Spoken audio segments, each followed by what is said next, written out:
Let's have a look at the Fuso starting grid, and from the pole position with a little crease in the Holden Racing Team car, Garth Tander. Great job in qualifying, and alongside last year's winner Jason Bright. Series champion Jamie Whincup on the second row alongside a very fast Jonathan Webb this weekend. Then Mark Winterbottom. Is that driver's side, or should I say passenger side front door, properly repaired on that car? Bit of a question mark for the FPR boys. James Courtney showing good pace this weekend. There's our championship leader, Will Davison, position 9.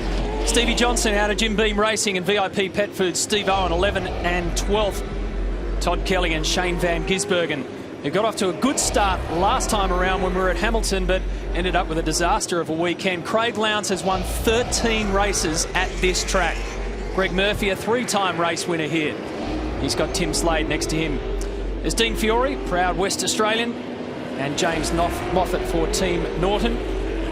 As we mentioned, Caruso and Russell Ingall, so look out for the enforcer. He said the other day it's time to get nasty and start pushing his way through the field. Tony D'Alberto and Taz Douglas, 23 and 24.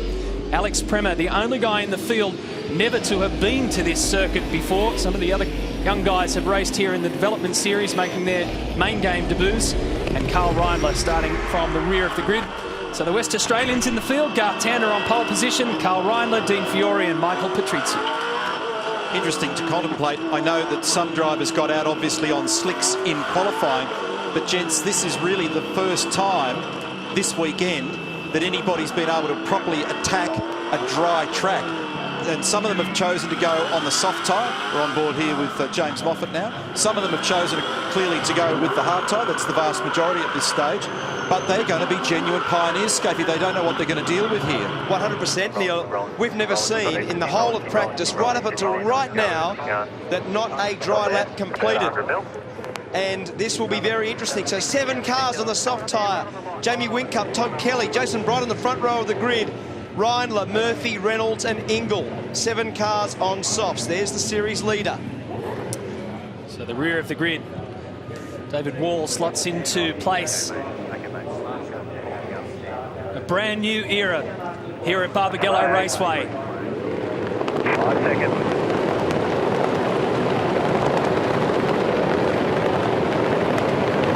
And the rumble turns to a roar as Tander and Bright slug it out at the front.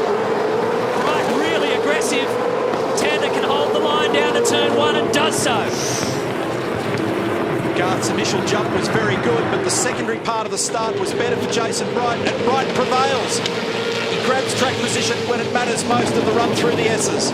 That was a critical move from on those soft tyres to get clear of Tander. It was a very, very good manoeuvre and very close between Tander and Bright through the S's. Greg Murphy down the inside of Slade. Whincup. Yeah, he gets the job done on Tander as well. So Tander goes from first to third in the space of 3/4 of a lap and may drop another spot here. That's Winterbottom coming up over the rise. And Garth Tander gets a whack for his troubles. So they're back on again. That was a little bit of a tip. Oh, he's gone. Tander gets turned around by Reynolds. And Davison's in there as well. The championship leader, and there is a fire in car 2. Bring it straight to the lane. Bring it straight to the lane. Damage front left, I think, was flat on Will's car. Big problems here for Garth. It's ripped the oil cooler off and there's a fire. It's actually seriously on fire. It might even be fuel fire under there. There'll be a fire underneath, so the boys will be ready with the fire extinguisher when you get here. A lot of damage to the front Think about of your Garth firebomb. Tander's car. Think about your firebomb. Series leader, Will Davison, in. Carl, you need to get around that car. We need to clear that pit lane entry. Carl, you need to get around there. If we can clear that car off the pit lane entry road. We've got somebody in from behind. So back to the front, Bright versus Whincup. And that was incredible. Mark Winterbottom gave Tander a payback on the downslope, and look at Whincup, has a big dive at turn 7. He only just... Whoa! Actually, there'll be a yellow down, so he had to pull out of it. I was going to say he's only just going to be able to stop this thing, but he got out of it because there'll be a yellow down there for sure. Tander's out of the car, by the way, on the entry to pit lane. Now remember that the guys that are running quick at the moment in first and second are on the soft tyre. That's the reason why Jason Bright was able to put that move on at turns 2 and 3. Oh, that was touch and go through turn 1 then, involving Steve Owen. Also Stephen Johnson, James Moffat, all three of those cars, and now the safety car is going to be deployed while all this is going on. Race director Tim Schenken's voice in the background. And meantime, back at the garage, Trading Post Racing, massive damage to the championship leader's car. This is the stuff that you don't want. It's a result of qualifying down the order. Here's the other part of the story, Garth Tander. Wow. Here it is again in replay. This is the first lap, the run down to 7. The two of these guys getting stuck into it. And then Reynolds is the one that makes the contact with Tander. Watch at the apex, halfway up the side of the car. That's a bad angle for us to make a judgment call, but it was very awkward. Davison in sympathy spins. Amazing that the pack was able to get around. I think someone must have hit the back of Davison. So this is on board now with Dave Reynolds. Here's the bumping duel, the Dodgem car antics with Winterbottom and Tander. And Dave Reynolds parks it right in behind his teammate and gets Tander. Tander's gone, but behind, someone must have hit the back of Davison. It may have been Craig Lowndes. Let's have a look at this again. This is Winterbottom. Dave Reynolds fills the hole. Tander turns across, and who gets him? No, it was Van Gisbergen turns Davison from behind. In fairness, those that are at the back of the pack are in a complete concertina mess as Garth Tander heads back to the transporter to contemplate how things work the wrong way for him from pole.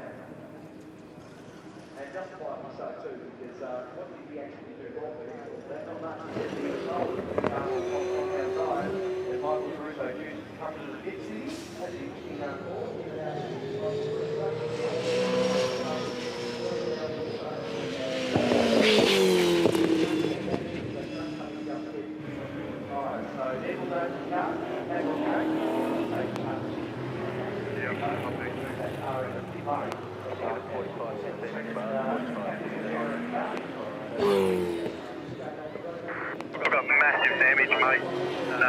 Something broken again. Yeah, something bumped it, mate. Still broken. Okay, mate. Just come back in, mate.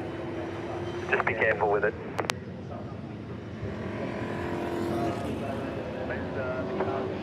Yeah, don't take any risks. Just come back in, mate. Just nice and slow.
Welcome back. There's 100 points on offer for the winner of today's race. They won't be going to our championship leader because Will Davison has been forced back into the garage.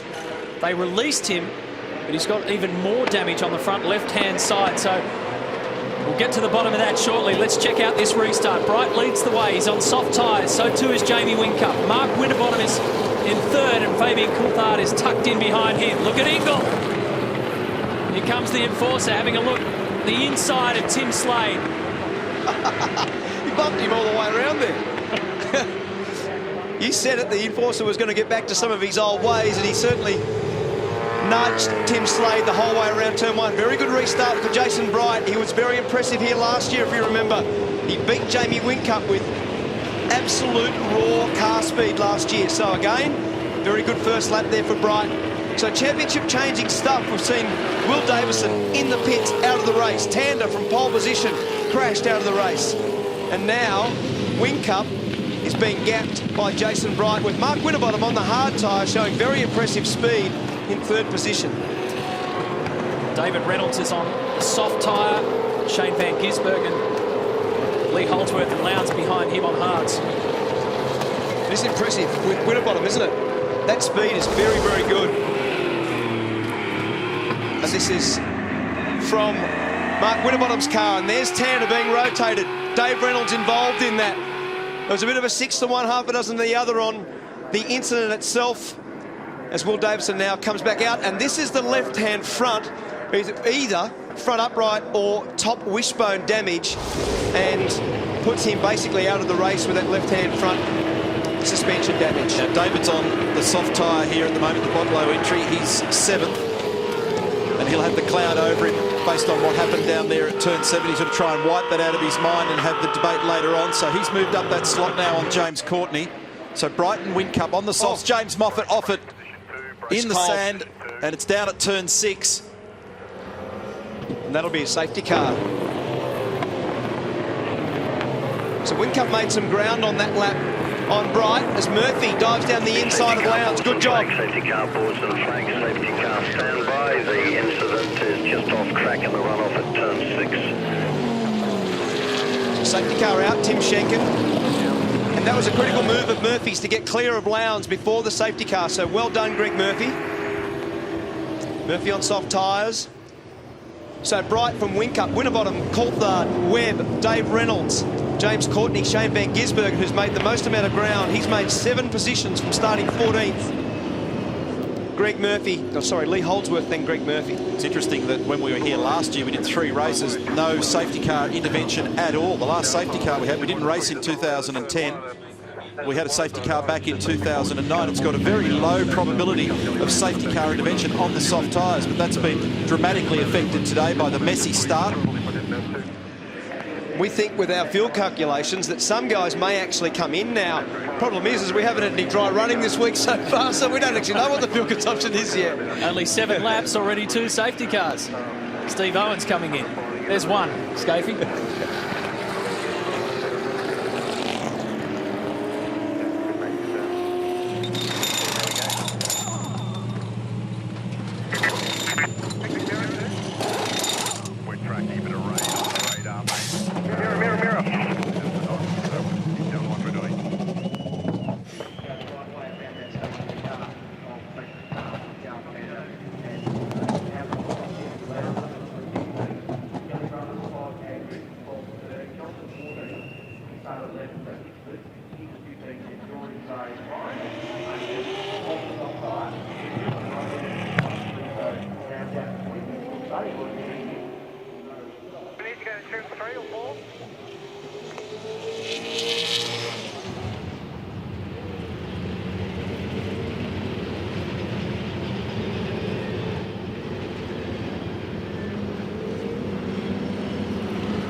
Yellow light, please. Yellow light.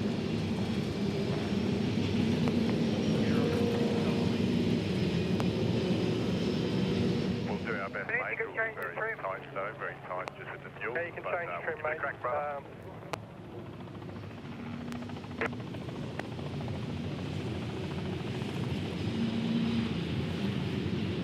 Hey, what?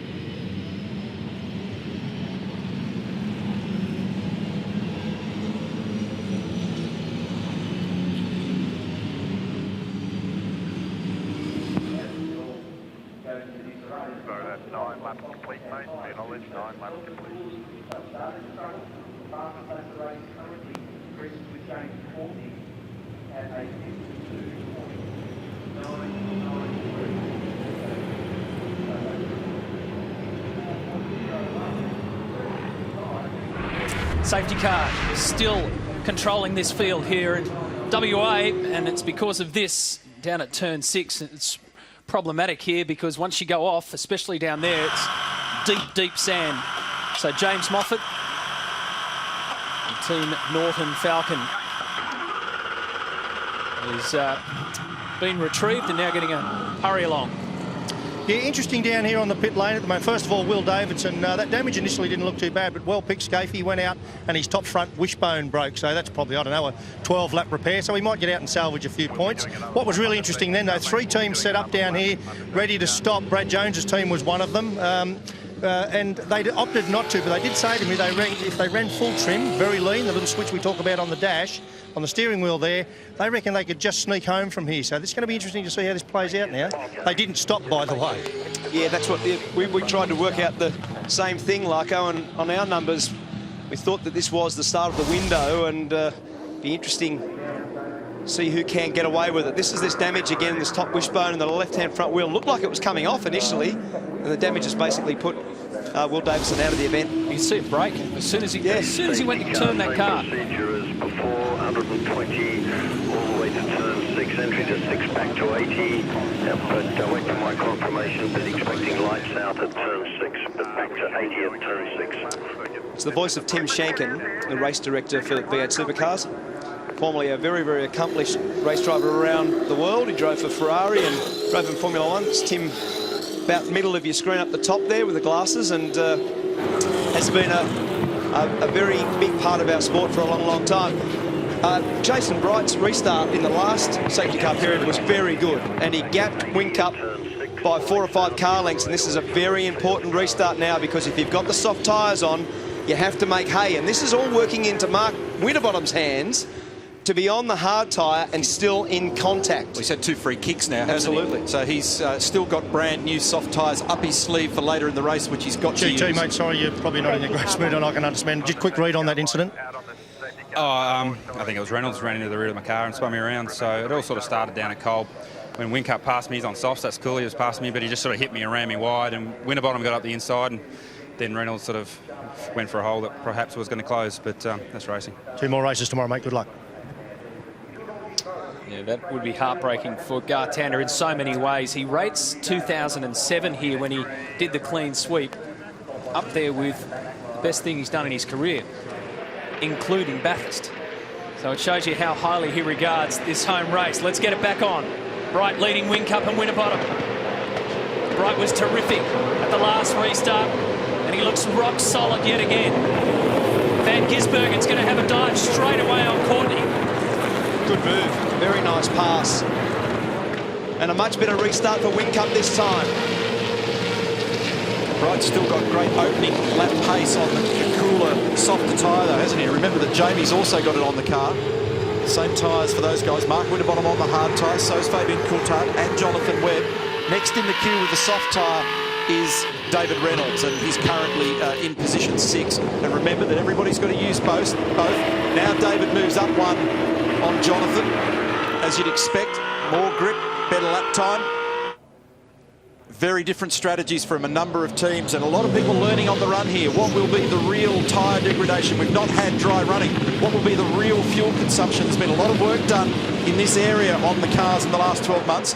You can apply some of your knowledge from years gone by, but there has been some little variation season on season. Our average numbers that we work on here for the commentary box is a burn of the bioethanol, the Supergen, of around about 1.9 litres per lap.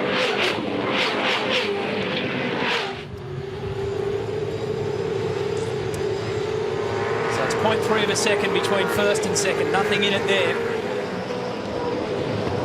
And the impressive run is Winterbottom and Coulthard to be on the 2 in that area of the race, and right now when these other guys are going as hard as they possibly can to be 3rd and 4th, very good. And there's Reynolds up onto the back, and Whincup got a ripping exit out of turn 6 then. He's going to really be threatening Bright down here at 7. And underneath him, got it done. I could see that his exit through 6 was very good. Jason looks for the crisscross. I'm bewildered by the pace of Frosty on the hard tyre. He's absolutely hanging with them. What they don't need to do is get involved in a bit of a fight, because you've got to make clear air and proper car speed to get a gain over Winterbottom. Yeah, it looks ugly, the sky. Doesn't it? Those clouds look. Yeah, that's looking to the northwest back in that direction, and the wind has gone from northeasterly this morning. It's been swinging gradually to the west. Look at that. And it's very black on the horizon, and that's what the forecast said, that we'll get these periods of passing showers for up to 30 minutes at a time. David Reynolds is rounding up Fabian Coulthard, as you'd expect, and will get the job done down at turn 6. Reynolds on the soft tyre. Only with the cooperation then of Fabian, because he actually began to turn in, saw him, and then opened the steering. Here comes Fabian in the Lockwood car, side by side over the hump, and the run down to turn 7. Davey's got the ideal track position though. and holds position. Now, I want to check lap times to see what Winterbottom's doing, because Wincup's about to go across the line. 57.4, 57.9 for Bright, but he was past that lap. And then a 57.8 for Mark Winterbottom. He's quick, and he's still got the soft tyre to come. Yeah, it's blowing me away. I actually thought, just asked our research people to check whether it's on the soft tyre, but there's no light on, and it's amazing. Sometimes the conditions here are such that because it's been wet the whole time and cleaned the surface off, the compound suitability, meaning the soft tyre or the hard tyre, suits the conditions differently. And the hard tyre, clearly with a clean surface, is very good. I mean, it's no worse for grip. In the middle of Kolb, that's one of the most difficult corners on this circuit. No worse than Jason Bright on the soft tyre. James Moffat, Norton Ford, day is done, but not nice when you get sent by someone who's friendly fire. Supposedly meant to be friendly fire, so look, I made a mistake coming out of turn 5, went to cover my line into turn 6 and got a hit up the backside from Fons, Di Fiore, so never good, but I'm speaking to you blokes too often in the races. I should be speaking to you at the end, but yeah, I don't know what we have to do, but we've got to somehow try and start finishing races. See you tomorrow. Well, we hope so. So there you go, Dean Fiore behind that little spin or turn into turn 6 for James Moffat. It's good to have Aaron Noonan in pit lane doing a good job this weekend. He's a busy man, filling in for Barrett's, who's off on the Tour de Cure. We remarked earlier that the 3 or 4 of the Dick Johnson racing cars were all getting together over at turns 2, 3 and 4 real early in the race, and there was a bit of push and shove. I mean, they've all got their own individual game to play, but they never like it within the team when one car ends up tripping over the other. And if you hear James Moffat, he referred to Dean Fiore as Fons, as in Fonzie from Happy Days. That's what his nickname is. Winterbottom has got enough pace here that if there's much more tyre degradation from the Team BOC entry, he's going to have him. Look at this down the inside here. Tony D'Alberto. Oh, Taz Douglas. Taz. That's the long tour, that's called. Oh, my goodness. And here we go. It's not over because Steve Owen down the inside. There's already damage on the front. Sorry, that was Michael Patrizzi. Yeah, I thought it was Taz from the back there. And Michael Patrizzi, local guy, around the outside at the final turn. It's a good thing Steve Owen got away with it. Yeah, exactly. He knew where he was. Knew how to get back from way out there. Last time round, Crompo, in terms of times for Bright and Winterbottom was a fraction faster than Jason Bright. So those soft tyres are really starting to go away from Bright now. Yeah, Matty, look, well, you boys were talking about that earlier. I actually was in at FPR at that point of time to ask them what tyres is Winterbottom, why is he so fast on the hard tyres? They actually don't think he's that fast. They're surprised the other guys aren't faster on the soft tyres. Grant McPherson, Will Davidson's engineer, piped up and said, never judge a cricket pitch till both sides have batted on it. I thought, what a great comment. Jason Bright then, as he straddled the curb off turn 7, having been passed by both Winterbottom and David Reynolds, completely bottomed the car out. Massive amount of sparks flying. When you do that there, we've all done it on occasion, the shock that goes through the car is a real great, it's a horrible feeling, so it really bottomed out hard. So Winterbottom is flying at the moment, and what Mark said before about compound suitability is a really interesting point here, and we've seen some weirdness over the years after it has rained. Here's the pass again. This is Mark Winterbottom. Look for the sparks on the outside. Watch Bridie's thing bottom out on the curb. Smash! It cracked over the top of that curb, and then David Reynolds went down the inside. Here it is again from the other angle. Watch Jason Bright's car. He's forced to go wide, and Frosty makes sure of it, and then whack! It just bottoms out the whole diff housing on the car, and that was enough for David Reynolds to slide down the inside. Russell Ingall done a great job. He's made 11 positions to now be in 9th. And Greg Murphy's made up 10 spots to be in 7th.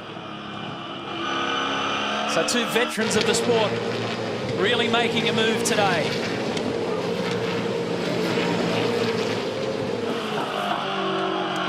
On board now with Russell, you see this great left-hand, the only left-hand corner on the track, and the right at the top of the hill, 155k as you crest this and down into the basin or the bowl.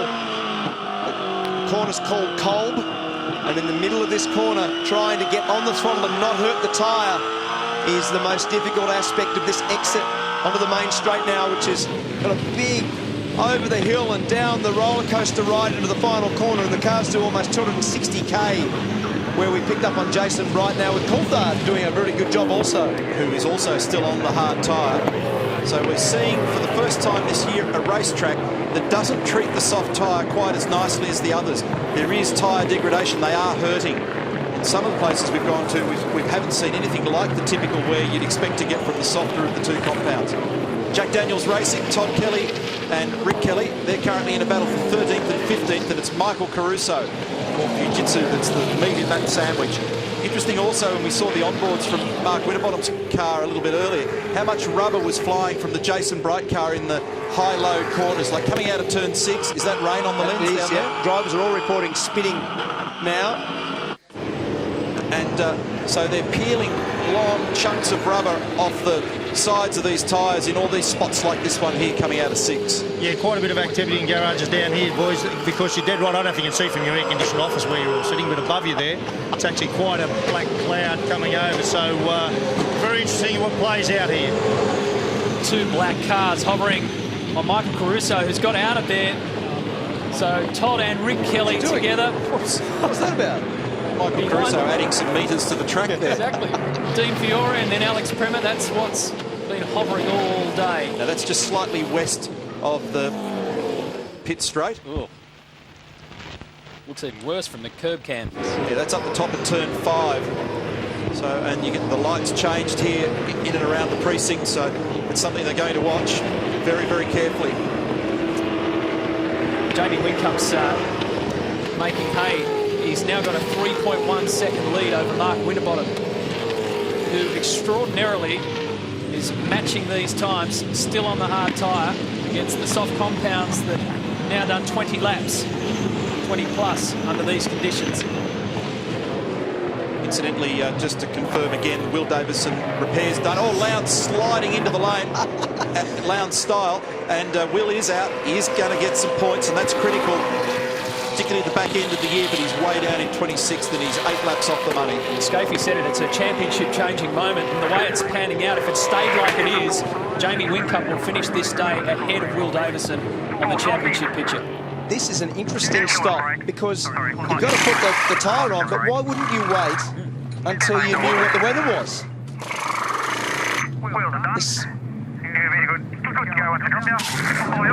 And the danger there that Mark's making reference to is Jamie makes sure that, Craig makes sure that he gets around the witch's hat. Is a loon, isn't it?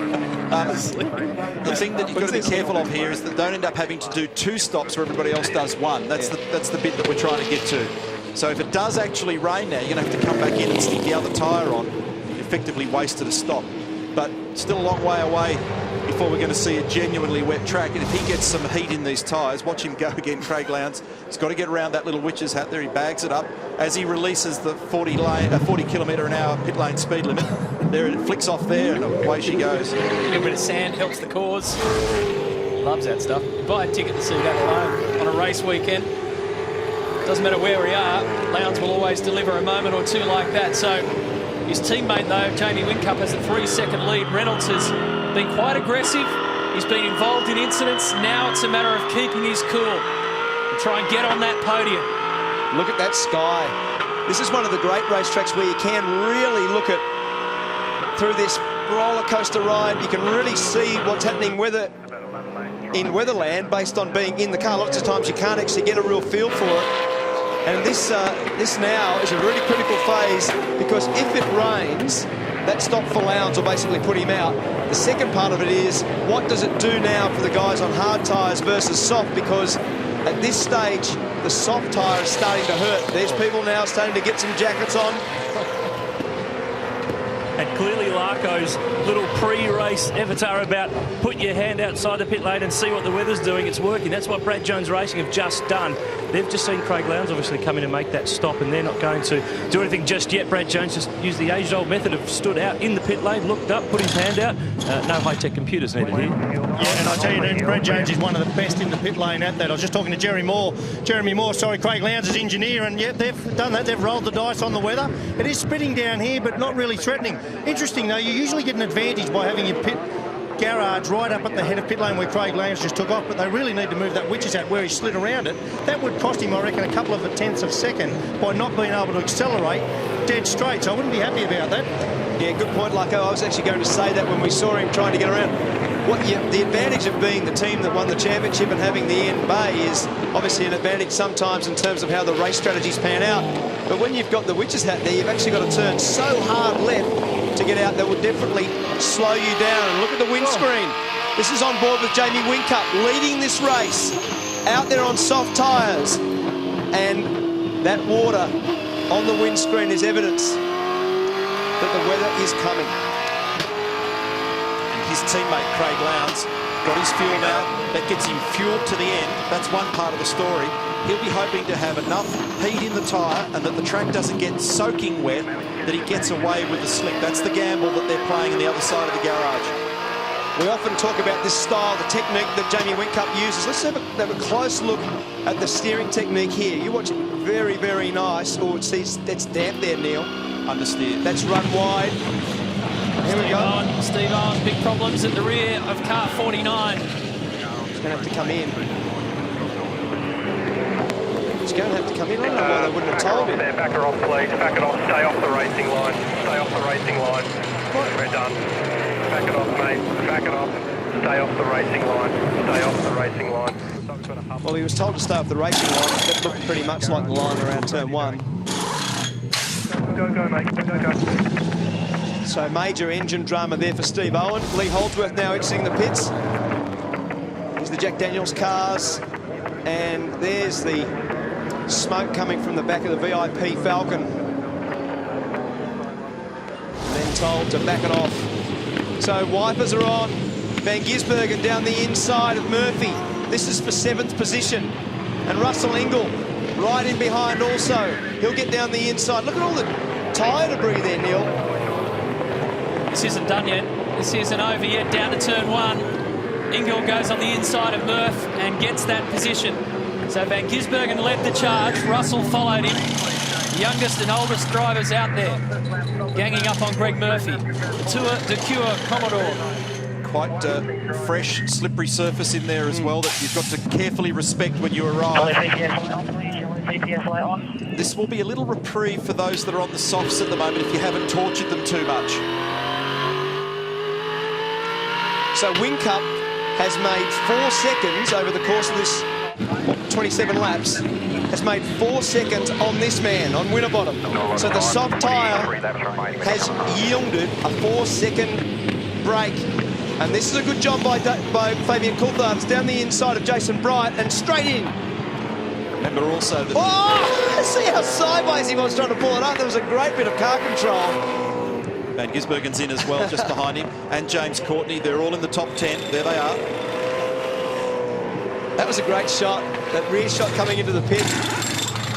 It must be so difficult too. All that time that you guys have been driving here, so many years peeling off the other way. Yeah. Now with the redevelopment. Oh, here we go. We've got a bumping duel in pit lane. Here we go. That's Todd Kelly with Fabian Coulthard. And Todd has skidded by. Neil's point before, he's skidded by the pit. That's the marker, so he's at least 1 tyre forward of his pit bay. This will be interesting. Watch for these exits. There's James Courtney. You can see him on the inside. There's more grip on the dark surface of pit lane than there is on the lighter surface outside. Tim Slade there behind. So Courtney's come out 20th after that stop. Lowndes now onto the back of Coulthard. Lowndes now on the soft tyre, remember? And so is Coulthard after starting this race on the hard tyre. So Whincup from Winterbottom, Dave Reynolds, Jason Bright, Russell Ingall, Greg Murphy, Michael Caruso, Alex Premer, Rick Kelly. Now in the pits, Tony D'Alberto and Taz Douglas. That's your top 10. Down here at turn 7. Look at this slide. Have a look. Now on the brake, watch this. Oh! Well done. Got it back to 40. Good job. Guys, remember in Hamilton last event where the pit lane was concrete, but they changed it from last year because it was really, really slippery when it was wet. It's not that wet here on the concrete, but there's only some small spits. There's been teams out with hairdryers trying to dry it off. Just about everyone is missing their mark by at least half a metre and very nearly clearing up their car controller. It's a bit of a dangerous place to be. Earlier today, it was dry when we first arrived at the circuit. We're with Jamie here. He's getting held up slightly. And then it rained. So when it rained, I went out there and ran my foot over it when it was slippery just to get a bit of a read on it. And I was really surprised. Very, very slippery. And your point's absolutely right, because you saw already 3 or 4 guys, as Aaron Noonan just said, slide by their pit. But what's also important is we've seen so many cars. It was great vision of Todd Kelly sliding into pit lane. But it's the first time in the drive that the drivers have actually come into this new pit. And they haven't rehearsed it. They haven't had a chance to actually go through the whole process and get an understanding of what you can get away with. And there's a lot of dirt down there too. Scafey, I've been watching that last corner in the entry. Seriously, we should just put a camera there. It's just great viewing. Because talking to the drivers, they've actually got to almost pull full lock to get around the corner and into the lane. The other thing I know we talked about yesterday is happening because there's no faster entry, if you like, not the entry itself to pit lane, but you have that massive brake from 255 k's an hour. So the heat in the brakes in pit lane here is enormous. There's another one skidding. Look at that, Murphy. Fantastic. And all the little bits of rubber caught in the disc belt are all on fire when the cars stop. It's quite dramatic. I'm going up there. This is good. Yeah, get up there. The other thing is, too, if you miss it by about a foot, just watch Fabian Coulthard exiting. So this was the bump with Todd Kelly. Little kiss, and off they go. You miss it on the entry by about a foot to your left, you're on the turf. That's right. You're on the brand new Sir Walter Buffalo, and you're in all sorts of trouble. You're well and truly buffaloed. So that was the full catastrophe. It was the big slide in, the bumping duel in the lane, and then the overshoot on the concrete. That's right. And here he comes. That was a pretty conservative one compared to some of the other lunatics we've seen. But, you know, it's all part of yielding the tenths that you need too. So it was an 11-second lead over Jason Bright when Whincup came in. And Bright's followed him. So Jamie comes off. Brake for me, please. He's coming off the soft tyre, going onto the hard. Brand new hards there. On they go. Yellow sidewall. Oh, stalled. It's just turned itself off. Good to go. That was not a driver error. That just, when he went back to idle, it turned itself off. And this is the race. Winterbottom's got him. He has. So that puts Mark Winterbottom back to the effective race lead. Russell Ingall and Tony D'Alberto yet to pit. Now they're the other way around, aren't they? Yep. So now you've got Winterbottom on the soft tyre and Jamie Whincup on the hard tyre. Jamie's got the new one to his advantage, but he has got Taz Douglas in the mix here to deal with as well. And there's an interesting one to contemplate. And then the question is now, can Mark Winterbottom get the same gain on this tyre that he did when he started the race on the hard tyre? Add a bit of weather to the mix, who knows what's going to happen. Don't go anywhere.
back at Barbagallo, where Mark Winterbottom has the race lead now, but Greg Murphy and Michael Caruso are having a pretty good slugfest. Tony D'Alberto has just entered pit lane, so he processes down through the field. And the view from Murph's car today has been pretty spectacular because he's been right in the middle of it all. 3 race wins here. He's had a couple of good stoushes. His old mate Russell Ingall and the Pepsi Max crew are on course for a good result. At the moment, Mark Winterbottom on the soft tyres, about 0.4 of a second a lap faster than Jamie Whincup on the hard tyre. But Mark Dutton has been encouraging Jamie Whincup just to punish those hards. He said they'll take it, basically give it everything you've got. So we'll watch that margin for you. Murphy 11th, Rick Kelly 12th, David Reynolds in behind 13th. Guys, I just got to have a look at Garth Tander's car. Fairly substantial damage at the front there, but doesn't look like it's gone into the structure of the car, so they're confident they'll repair that.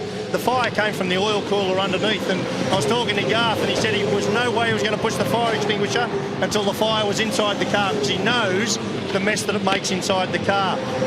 The other little one, best corner in Australia, what, Caltex Chase at Bathurst, maybe turn 1 at Phillip Island? No, the little 40k an hour kink on the entry to pit lane at Wanneroo. How good is that? A new contender. We're all satisfied, aren't we? Both David Reynolds and Russell Ingall here are on the hard tyre. This is the battle for 13th and 14th. So interesting battle at the front because Van Gisbergen is in 3rd position. He's on the same strategy effectively as Mark Winterbottom. He's gone back out on the softs, so now Whincup in 2nd position on the hard tyre, and all of the guys then right down to 8th are on soft tyres. So Winterbottom, Van Gisbergen, Lowndes, Holdsworth, Webb, Courtney and Slade are all on the soft tyre. And now Winterbottom's with another couple of laps under the belt of those soft tyres. On that last lap, he was only 0.2 quicker than Whincup, so they'll begin to trend away from their peak speed now. We spend a disproportionate amount of our lives, the two Marks and myself, talking about tyres, strategy, what makes good and bad racing and what you wouldn't do and all the rest of it. And we know from all those discussions at the end game is that when you've got two different tyres and 2 different groups of people all doing different stuff, that's when you get an interesting scenario, and that's what's turned out to be the case today. A lot of tyre degradation, 2 big teams in the case of Ford Performance Racing and Team Vodafone going about it a very different way, so we'll see what happens.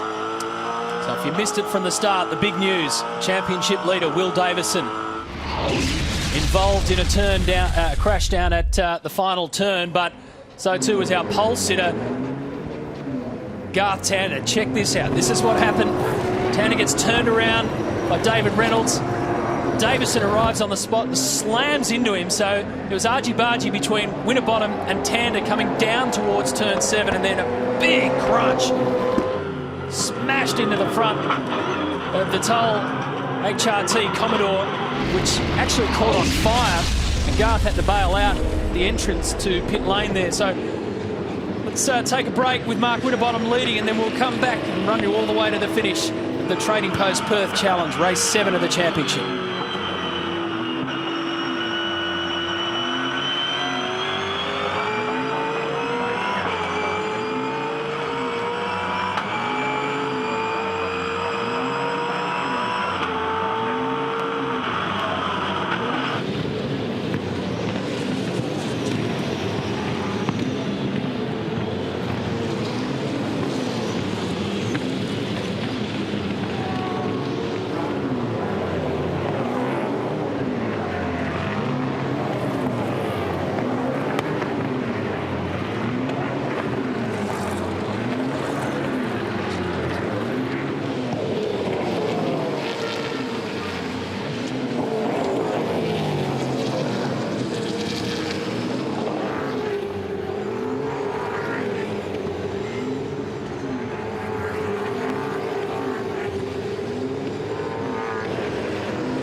energy. Here we go. Last 10 laps of this race.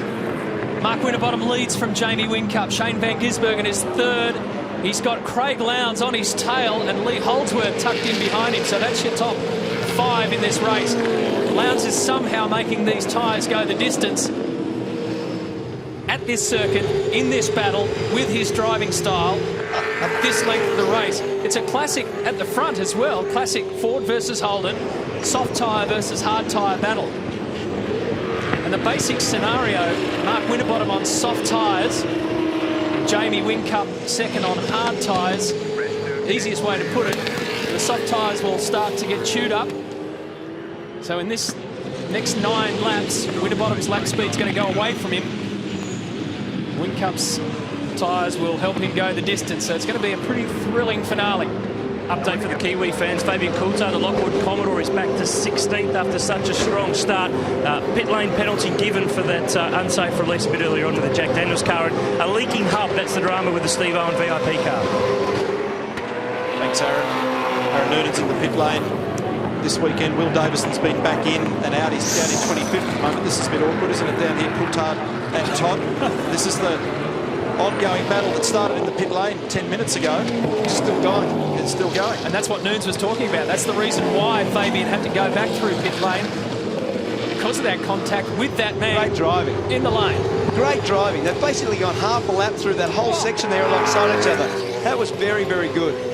There's hardly any room there. It's a very hard piece of road to drive around without taking each other out. Lowndes has got soft tyres on that car in 4th at the moment that are 6 laps older than the Shane Van Gisbergen soft tyres. And what is surprising is with the pace that he's getting out of them. Fastest man on the track is still Mark Winterbottom. Craig Lowndes there and Van Gisbergen have been the real movers and shakers in this race. Van Gisbergen gained 11 positions from his starting spot, and Craig Lowndes 12 positions. He started 16th. Just an amazing run here for Craig Lowndes. Since making his debut, of course, in 1996, 13 race wins at this circuit. Extraordinary number. And there's Will Davison trying to get as many points as he can. Still the fastest guy on the racetrack at the moment, Winterbottom. He's coming up onto traffic. The other guy that I just want to keep a bit of an eye on from time to time will be Jason Bright. He's on the hard tyre too, and if the soft tyres die towards the end of the stint, you might suddenly see Bright come out of nowhere. Here's some margins. This is the man in 2nd position at the moment. He's 4.6 seconds adrift, Mark Winterbottom. Remember that fantastic battle they had in New Zealand? Yeah. Reynolds. This is a move. Oh, Greg straddling that curve like Jason Bright did earlier. These two are battling for 13th and 14th. Dave Reynolds was actually quite nice to Greg then. He gave him room to rejoin when he was up on the curb and sideways. Very easy there to make contact and put Murphy into the fence. So they're both on the same tyre. They're both on the hard tyre. Russell Ingall, who's done a good job in the race, also has got by Greg Murphy. He's just up there about 6 or 7 car lengths in front of Greg. And on board now with Dave Reynolds down into cold. This is this basin. It's very easy to lock a wheel. We saw James Moffat off to the left there in the sandpit and caused the safety car. And this is the spot where you've got to be so nice on the throttle and so nice with that gear change to not induce too much wheel spin. Have a listen to this brake here. This is one of the heaviest. In fact, it is Australia's heaviest brake application. At the end of that roller coaster ride, back to 3rd gear and then onto the start-finish straight. It's a very good little circuit, and it's always presented great racing for 35 years now that we've been here. And the way that it wears the tyres and the way that these longer corner radiuses hurt the tyres is actually part of the real character of it. Even this corner up over the rise, and as I said before, the only left-hand corner on the track, they're in it right now. And there's a little change of direction. You've got an early shift, and then on the throttle gently because they're sliding, and then out onto their exit curb, and now down into this basin. Have a look at Dave Reynolds. Oh, tucks the nose in, doesn't quite get there. Man up on the top left-hand corner of the screen was engineered for the 55 car, James Small. He's the one that works with David Reynolds. It's a good little battle, this one, between Murphy and Reynolds.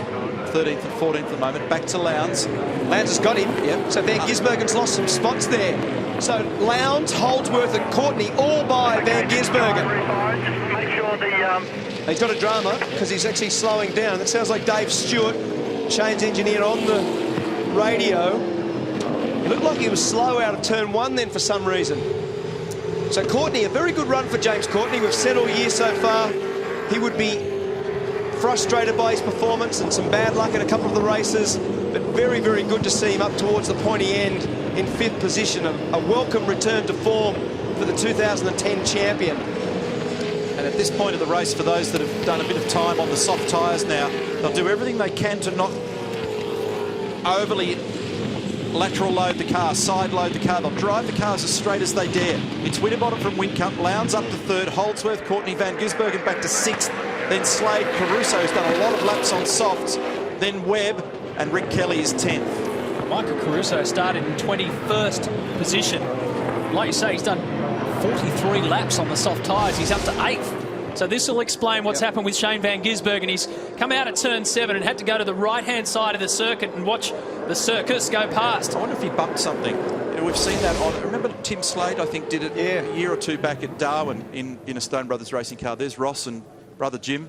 It was weird, wasn't it? And it had the same thing when it came out of turn 1, so it slowed up somehow. And now he's back by James Courtney again, so obviously whatever it was, it's fixed itself. Look at the big slide there from Courtney on soft tyres.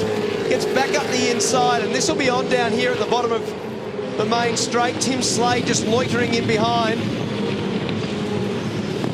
Boys in the Stone Brothers Racing, sounds like it's an intermittent miss in the SP Tools car, hence why it's good sometimes, not good other times. Well done, Moons. Wasn't good there, was it, when it slid the wrong side of the curve? Tim Slade will take an advantage out of that, and he moves down the inside at turn 1 to grab a spot, and that slips him up. So what's interesting here is that my overall impression is that in this second phase of the race, the soft tyre degradation hasn't been quite as harsh as those that started on them.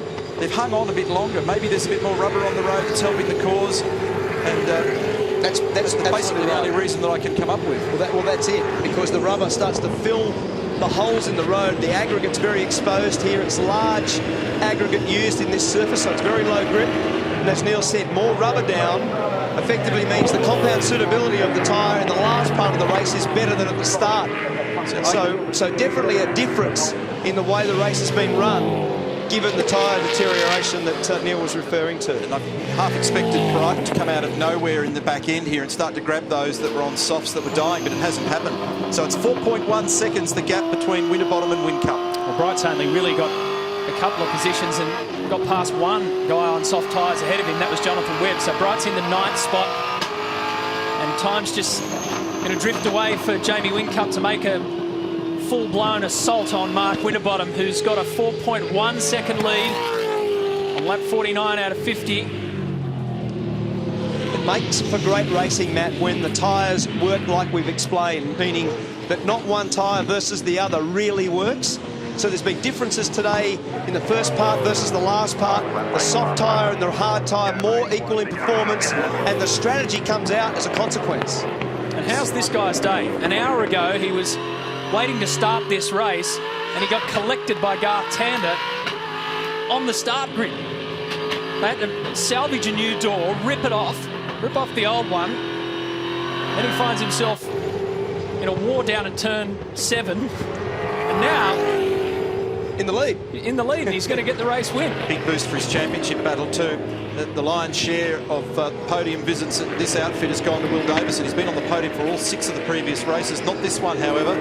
He's down the order in 25th at the moment, near enough to 10 laps off the lead. So Frosty's the man that's going to get a bag full of points here, and that lights up his title bid. Well, he had to go toe-to-toe with Jamie Whincup at our last event on the streets of Hamilton, and this time it's clear air for Mark Winterbottom.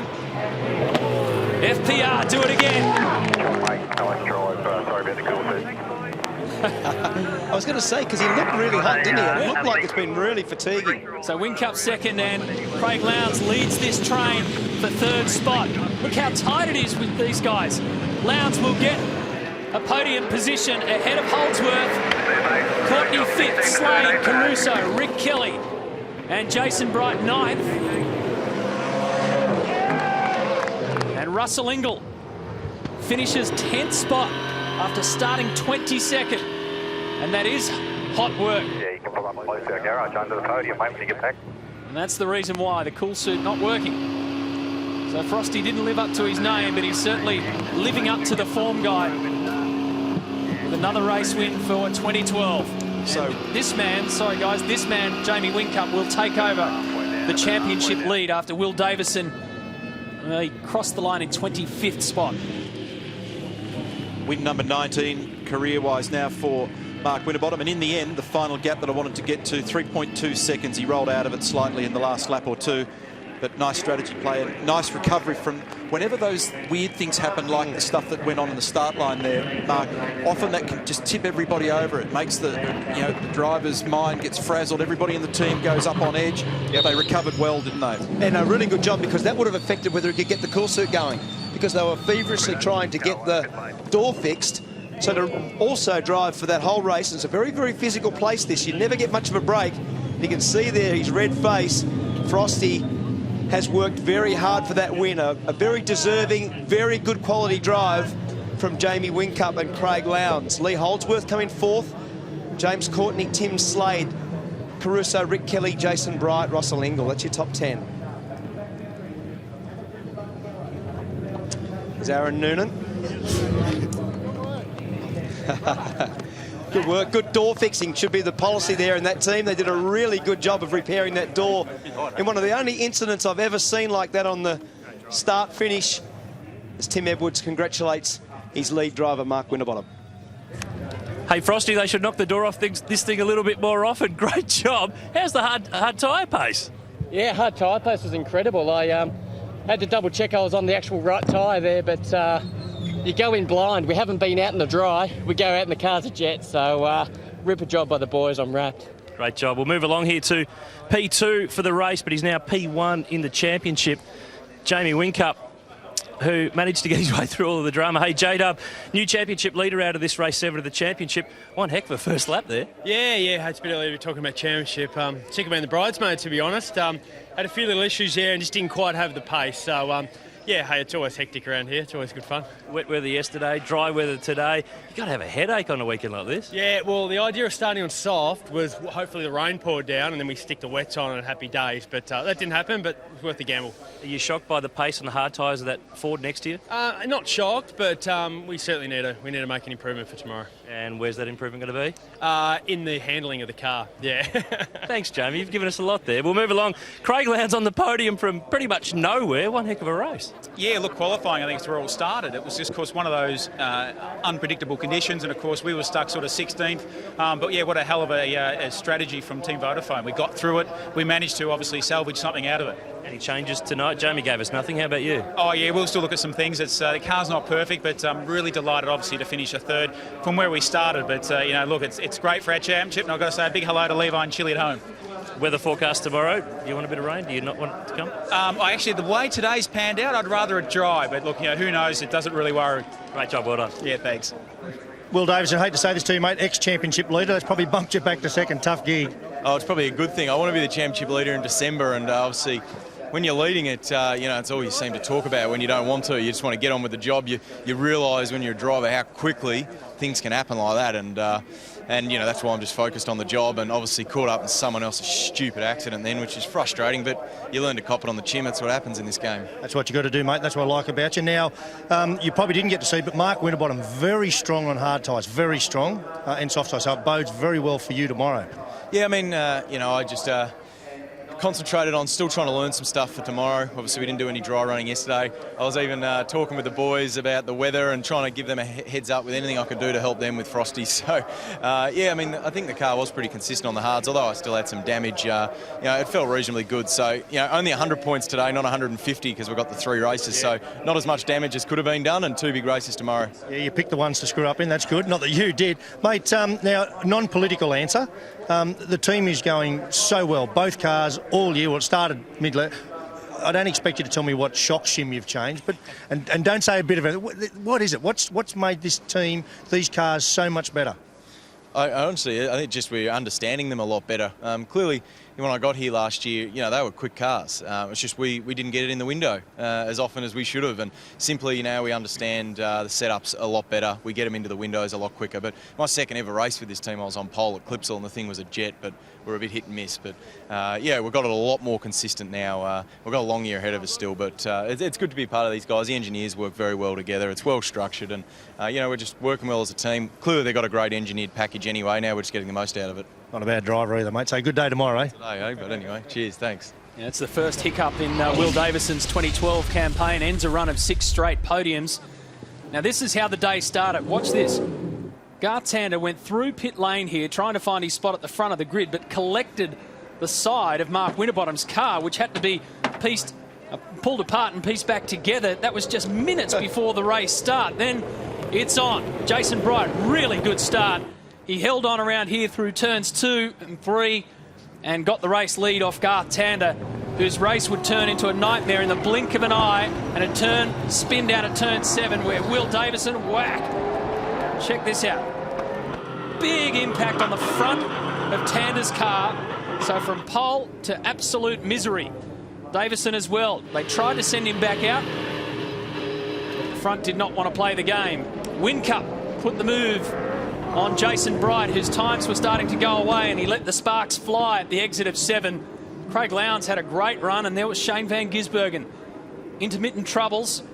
He had to sit and watch the world go by. Now, Shane van Gisbergen would end up in 7th spot. They had a timing monitor issue at the end of that race, so the Giz ended up in 7th spot. And Russell Ingle had to go toe-to-toe with Jamie Whincup at our last event on the streets of Hamilton, and this time it's clear air for Mark Winterbottom. FPR, do it again. That was the race finish. Let's get to the podium. It's time for the podium for race 7 of the championship at the Trading Post Perth Challenge. Our winner today, Mark Winterbottom from Ford Performance Racing. In 2nd place for Team Vodafone, Jamie Whincup. In 3rd place, Craig Lowndes for Team Vodafone. And representing the winning team, Ford Performance Racing, is Jason Gray. To present the 3rd place trophy, David Malone, Chief Executive Officer of V8 Supercars.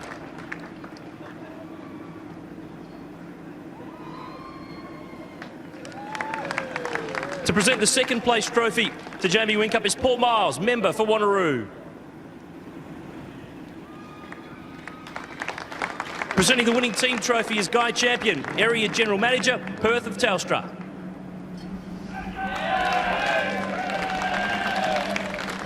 And to the winner go the spoils to present the 1st place trophy, Brian Yunakis, National Sales Director for tradingpost.com.au, to Mark Winterbottom. Ladies and gentlemen, your podium finishes for race 7 at the Trading Post Perth Challenge. So that's Frosty's 4th win at this circuit. 6th podium finish for Jamie Whincup this season, and the first time on the podium for his Team Vodafone teammate Craig Lowndes. The champagne flies.